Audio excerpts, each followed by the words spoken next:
Bagaimana dengan punya tanah tapi dijual? Tanah dijual itu bukan termasuk passive income, tapi akan jadi passive income kalau gini. Saya punya tanah, nah saya sedang jual tanah. Tanah dijual, hasilnya untuk reksadana. Itu maksudku gitu. Jadi artinya ini tadi kan dijual, aset kan dijual tapi jadi passive income kan. Tapi kalau tanah itu sendiri nggak dijual, harus jadi passive income, disewain tanahnya. Nih, ya mas aku tak nyewa tanahmu ya, mau tak jadikan kebun durian. Ya ayo bagi hasil. Kalau nggak bagi hasil kamu bayar aku setahun segini. Nah nanti dia bayar. Ya wis, aku tak ambil tanahmu yang 800 meter persegi 50 juta setahun. Ya harus ambil 50 juta. 50 jutamu ini jadi aset lain lagi yang bisa gulung jadi passive income. Jadi itu selalu begitu cara berpikir. Nah, kalau yang saya maksud tanah properti di sini yang disewakan, atau yang di atasnya didirikan pekerjaan di sana, gitu ya. Nah, properti ini jeleknya apa? Nggak liquid, nggak mudah diuangkan. Makanya di masa susah begini jangan kalau belajar beli tanah, nanti repot jualnya. Kalau masa susah nggak laku. Nah itu bagus, tapi kalau kami pengusaha itu, kalau pengusaha yang level di atas saya, wah itu udah begitu ambruk gini ekonomi malah beli tanah supaya nanti kalau ekonominya pulih, karena waktu belinya murah. Jadi sekarang ya teman-temanku yang sugih-sugih malah beli tanah semua. Padahal kan lagi susah. Kan kalau orang pengen dapat duit, kan harga tanahnya turun kan? Pengusaha datang senang, turun lagi, dibeli. Nah, gitu kan? Nah, biasanya orang kepepet kan gitu bu. Kepepet kan gitu, sudah. Lah, mintanya berapa? 1 M. Enggak, tanahmu enggak 1 M. Tapi aku butuh duit mas, tolongi aku. Kalau mau 800, dibeli aja kamu 800. Tahun depan ekonomi pulih, pengusaha ini jual 1,5 M. Dia punya hasil 700 juta dari tanah itu. Nah, yang kayak gitu cara berpikir investor. Bapak Ibu, jadi keuntungannya dari pendapatan atau begini, tanah itu kalau didiamin nilai asetnya tambah nggak? Misalnya aset itu kalau secara time value itu naik terus aset itu. Tanah itu naik terus. Menurut saya tanah saya yang dulu itu kira-kira dijual 900.000 per meter oke. Sekarang nggak bisa, minimal 1,1 per meter. Belinya dari segitu. Tanah itu kalau didiamin pun itu aset yang gitu. Tanah nggak pernah, paling kalau tanah turun harganya itu jangka pendek. Dari waktu ke waktu tanah itu selalu naik harganya. Nah ini kan semuanya kita udah tahu kan. Tapi saya nggak mau ke situ-situ, saya mau yang ketiga. Yang ketiga ini bisnis.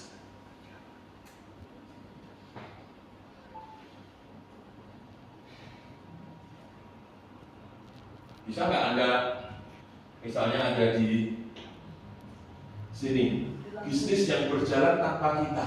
Waduh, itu juga passive income kan? Nah sekarang Anda bisa terlibat di bisnis juga sebagai pemilik bisnis kecil-kecilan. Kemarin adik saya menemukan B-Share, mana ya ini? B-Share, nanti Bapak, karena ada Google Play kan ya, masuk ke B-Share. Itu jadi gini, bisnis ini apa aja contohnya ya kemarin ya, yogurt apa itu sih? Sorcery tau nggak? Yogurt yang kecil-kecil itu. Ada lagi? Alfamart, tahu dong Alfamart? Temanmu kan Alfamart. Nah Anda bisa ikutan bisnis Alfamart. Anda bisa ikut bisnis Alfamart dengan cara Anda jadi pemegang saham Alfamart kecil-kecilan. Itu lewat aplikasi B-Share. B-E-Z.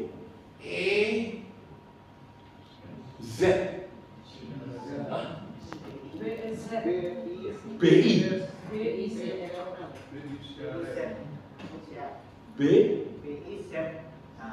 B-I-Z-H-A-R-E,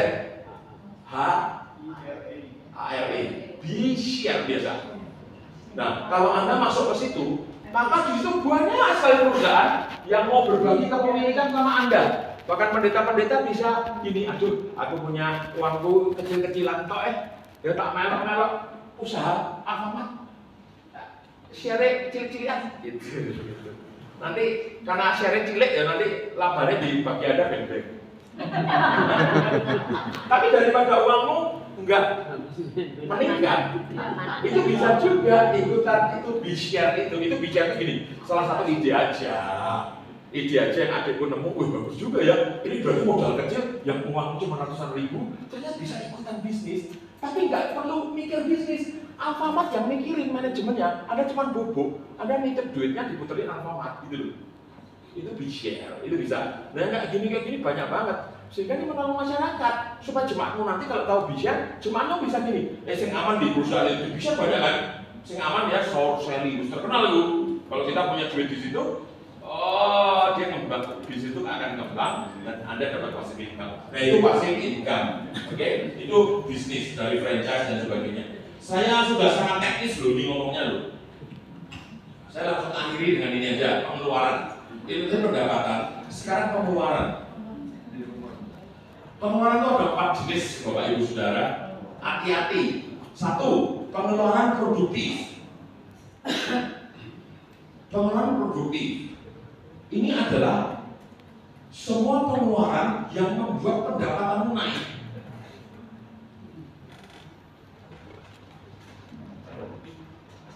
Ya apa, pikirkan dong, pengeluaran apa yang kalau saya keluarkan pendapatan saya naik. Pasti income kita naik.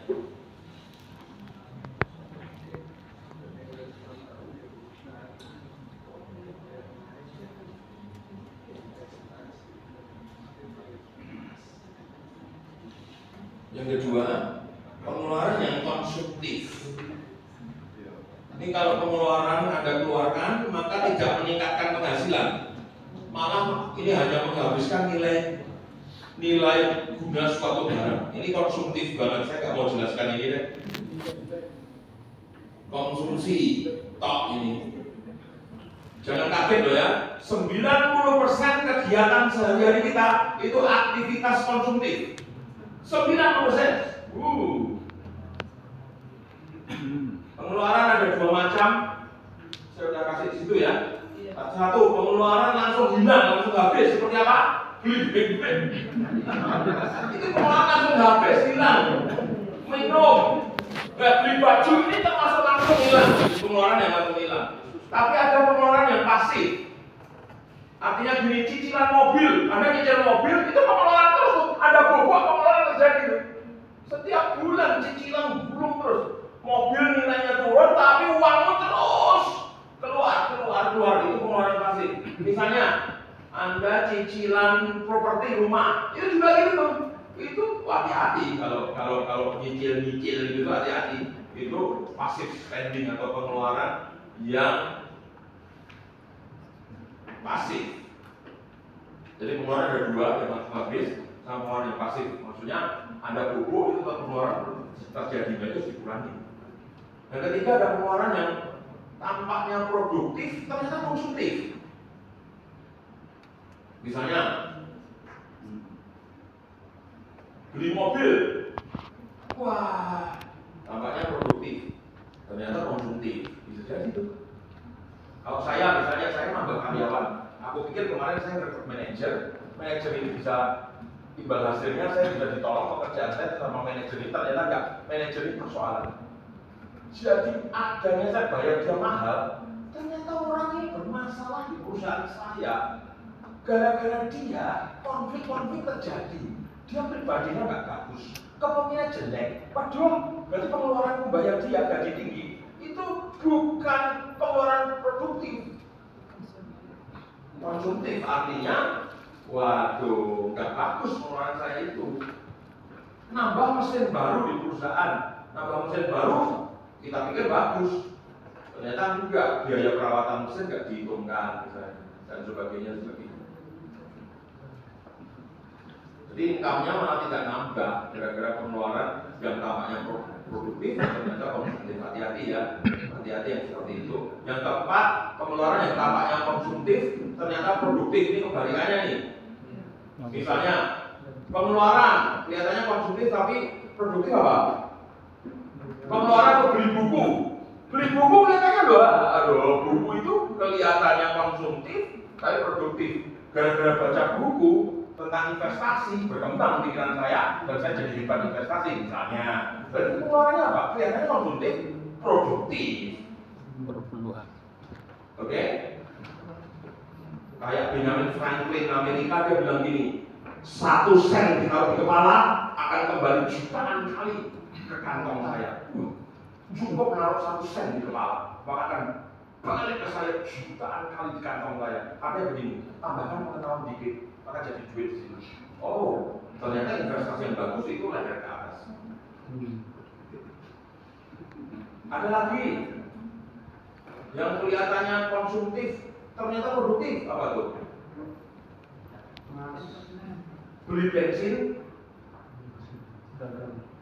datang ke seminar ini.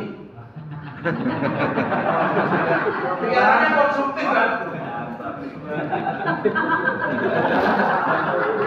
Tapi produktif.